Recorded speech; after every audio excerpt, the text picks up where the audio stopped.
तर मगाशी मी तुम्हाला दाखवलं होतं की मी ही सुतळी या डब्याभोवती पूर्ण गुंडाळली आहे आणि ही लेस मापाची बरोबर घेऊन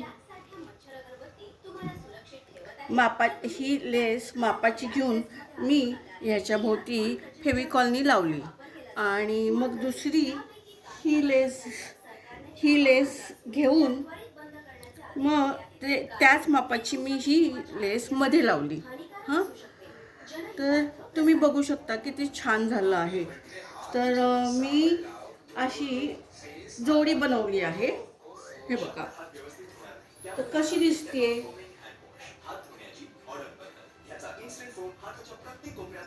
हे बघा बघू शकता सेम दोन्ही एकसारखं केलेलं आहे.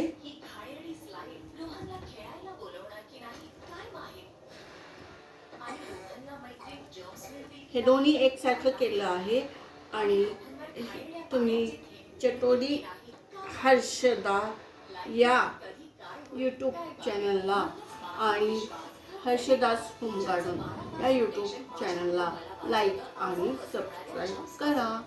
तर धन्यवाद. हे कसं झालं आहे हा DIY नक्की सांगा आणि ह्याचा मी उपयोग कुठे करणार आहे ते पण मी तुम्हाला सांगेल जरूर. खूप